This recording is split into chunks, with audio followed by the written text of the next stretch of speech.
Hello.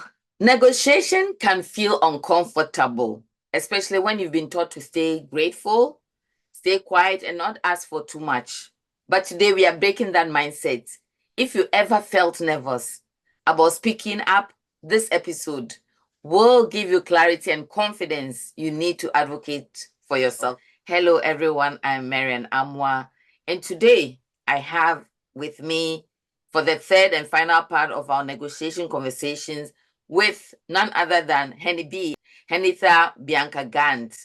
Over the past 3 weeks, she has been with us. She has poured wisdom, clarity, truth into us. And today we are wrapping up this portion with her. And next week, let me tease her, next week, I will have a final wrap up on our conversations on negotiation. Welcome, Hennither. And once again, just give us a great introduction, short, sweet, great introduction about yourself for those who are meeting you for the very first time. Thank you so much again. I'm just grateful to be here. But I'm Hennither Bianca Gant, and I'm the president and chief HR strategist and career strategist with Career Image Solutions, where we specialize in all things hiring and workforce development for organizations. We make sure that they hire well, and we make sure that working professionals work on purpose. My background is in recruitment and HR. Again, all things hiring, and I'm super passionate about people living and working on purpose. So thank you for having me here today. Well, thank you so much. We are so grateful for the past weeks, the powerful tools, strategies, and tips that you've given to us. So let's dive in. For many of us, especially immigrant professionals, our mindset starts with, I'm just grateful to be here. What mindset shifts are most powerful for moving from gratitude alone to confidently owning our value in negotiations? This is so powerful, and I'm hoping that everyone listening is really leaning in because there's gratitude that's silent, and then there's gratitude that's confident, right? And that is one of the biggest shifts, again, as a daughter of two immigrant parents and my entire family, split between three continents. I have seen this firsthand and how it impacts, especially when you feel like, oh, I'm so grateful, but I'm silent, but there's no confidence. In the US alone, compensation is heavily tied to the market data and big measurable impact. What I want you to know is that when you are working in the US, or maybe you're working, I know that some of your audience is also in the UK and all over the world. Immigrant professionals have to realize that their experience and bilingual ability with the global perspective is their competitive edge. You are not at a disadvantage. You are the competitive edge, right? And when you start to recognize that it's not just that you're grateful. Now, mind you, you really want to start there. That's where humility begins. But you bring a lot to the table. Those that are born in that country, depending on where you are, they don't know, even if they've learned your language, they don't have the cultural perspective that you have. You are multidimensional. You are multi-purpose simply because you came from another place. I saw a statistic that said that 18% of the US workforce, I have it here, contributes to 2 trillion in the GDP. But yet many of us, and again, I'm still considering myself us because I'm first gen. Of course. We still underprice ourselves. So the mindset shift is that you're not lucky to be here. You're valuable because you are here. So that's where I'll leave. Oh my goodness, I feel like clapping. Gratitude with silence or gratitude with confidence. Yeah. You have a comparative advantage. Yeah. Just being bilingual and bringing a global worldview. Thank you. That was powerful. Okay. So there's often also the fear of sounding aggressive or disrespectful, especially if your culture values humility, right? So how can someone express that confidence in negotiation without feeling like they are crossing a line? Help us navigate this. This is such a good one too, because and anytime I'm training, I actually was just leading a workshop, and I told them that in my home, how I grew up, we were loud, period. And sometimes people thought that my father was angry, but he wasn't. That's just how he spoke. So people would think that it was aggressive or assertive. And, depending on your upbringing, you may have perceived it that way. So, what I want to just kind of share up front is that everybody's perception is their reality. And you can't help someone unlearn what they're unwilling to unlearn. So there's some of us that will be practicing and are confident, but to some it will seem like it's assertiveness. Okay. So, but again, that's not our problem. The only thing we can solve or we can control is our motive. Okay. What's our motive? What's our heart? Are we the one are we saying like, no, I'm saying this because I'm confident? Or were you really trying to overextend or over push your way? So one of the things, especially when it comes to negotiation, there's an example, right? And again, especially if you were from certain continents like mine, okay? We don't say, oh, can you please, we're taught to say please. Where I'm from, it's not a please, it's go and give me that thing. And you shouldn't take offense. You don't take offense that, your auntie, your uncle says, please go, not even please, go give me that water. So who are you talking to? Right? So it's the same thing in negotiation. So versus saying, I need $92,000 or I'm not accepting this job, or this offer doesn't match my work. Please, this thing, go and take it somewhere else. Mind you, some cultures, that's fine. Yeah.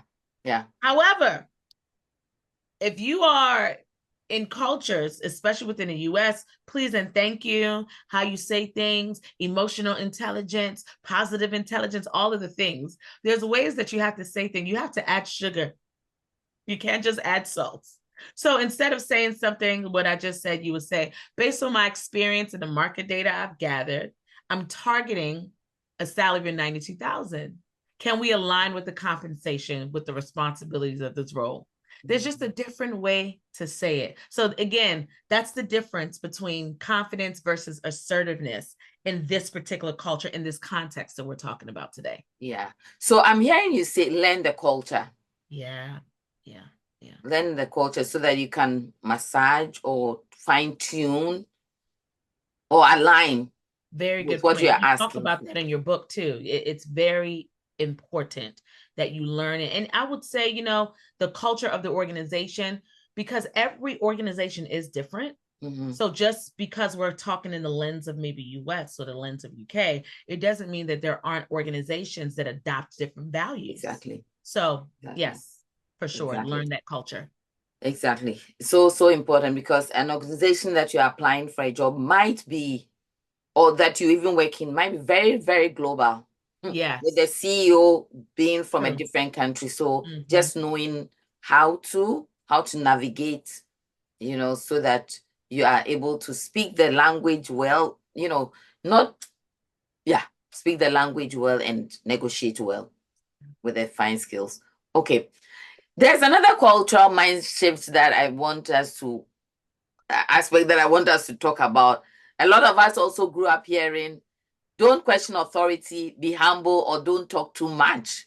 And that don't question authority can even come in when you are negotiating a salary. They give you, and that's it. Thank you. Please, thank you. We might even add a please to the thank you. What do you say to that? I have seen, because I was taught that way, and believe it or not, I have seen that work to my advantage in certain environments. When I worked in the Big Four consulting industry, there was there were lots of people who functioned in overconfidence, overselling themselves. And I naturally wasn't that way. And I think that it did allow me to afforded me different opportunities. But here's what I want to say. There was another side to that. So while I was getting all of these opportunities and I was doing all of these things and getting promotions and things of that nature, I wasn't getting paid for it.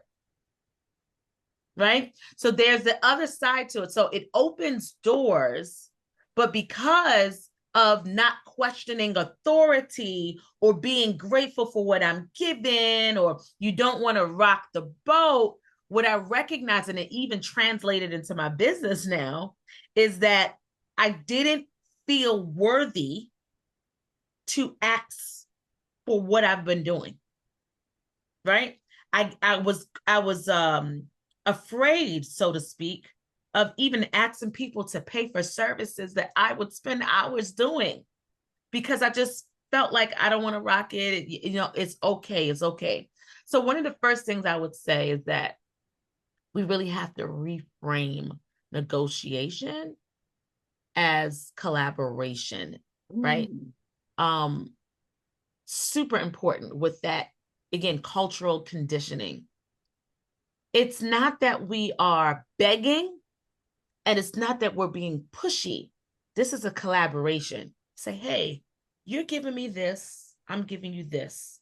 Let's figure out a way to work together. If you reframe it that way, it just releases you from so many things. It's not conflict.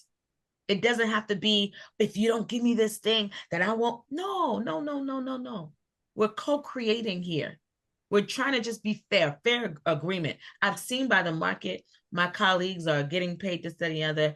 Listen, when I come to the table, I'll be doing this plus more. Is there a way? Collaboration. Okay. Then the second thing I would say, especially with this cultural conditioning, is to practice these micro asks. And you may have heard me say this before. So if $10,000 feels big, start asking for, hey, can we change the agenda? Can we change the deadline? For example, because how you do one thing usually is how you do all things. So if you're afraid to negotiate, especially with salary, you're probably not negotiating in other areas of your life. Yeah. Yeah. So begin micro asking, right? So somebody says, oh, I need this by Friday. And you know that you will be pushing yourself to do this thing by Friday. Begin to just push yourself to say, you know what, is it possible for me to do this thing on Monday? I'm telling you, this is a game changer. I'm telling you, not what is in theory. I'm telling you what I've had to learn, because I am a product of what you were talking about, right? And then the last thing I would say with this is, you want to borrow your confidence. Borrow your confidence until you get the confidence. Borrow it. Borrow it from other people, like coaches, like you, or borrow it from data. Borrow it from data. Facts disrupt fear.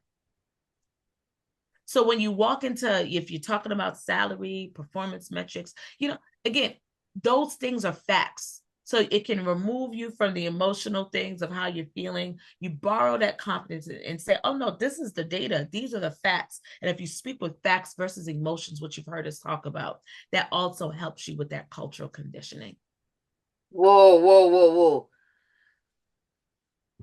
Bianca, whenever I talk with you, I go out more intelligent, right? Reframe negotiation as collaboration. I think that is one of my biggest takeaway. Because it's not conflict, it's a collaboration for a win for you and win for the organization. I love that highlighted. Then practice micro asking, because negotiation is not just about the money, right? We've talked about this, the whole offer, but it's how we also do our daily work. And yeah, speaking to a number of our audience, immigrants, you feel they are lucky to have the job. When they give you work, even if you can't do it, you will stay late and put in several hours because you want to. But how about if we learned how to negotiate that? Can we negotiate the deadline? Thank you. And borrow confidence. Oh my goodness. I think that my next question was, what are for someone who is brand new to negotiation, the process can feel intimidating. What are some small practical steps they can take to rebuild their confidence little by little? But I think, unless you have another one to add, but these three are mega. Yeah, I just would add, though, I would add two things. One is to write your value statement down. There's scientific data about when you write things down versus you just saying it in your head, right?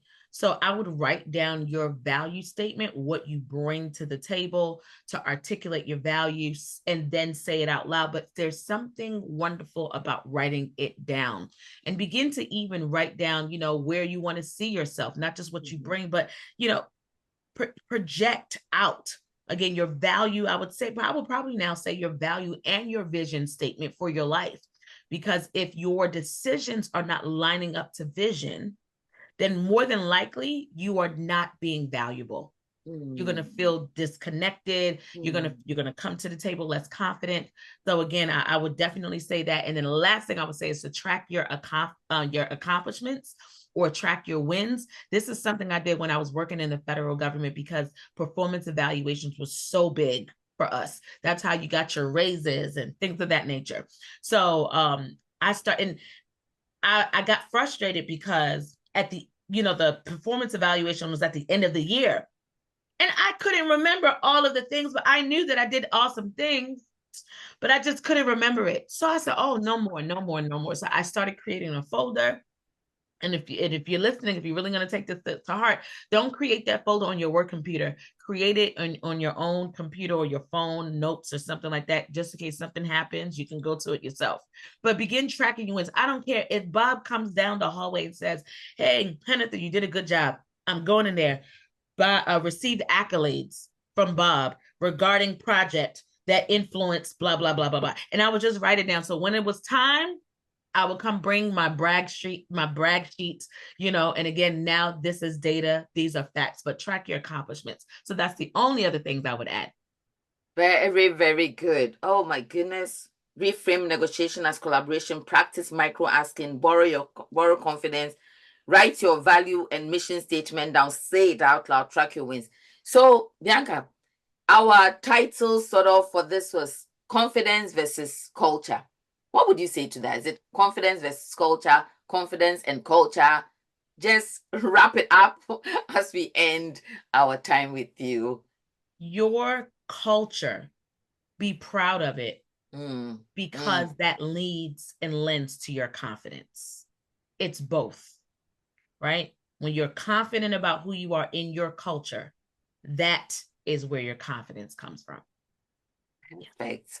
My goodness, my goodness. I wish if this was live, I would ask people to put the emojis in. But thank you, HenniB, for the past 3 weeks. You have worked with us, challenged us, and strengthened our confidence. And we are so grateful. We have gotten tips on strategies and ideas on how to negotiate.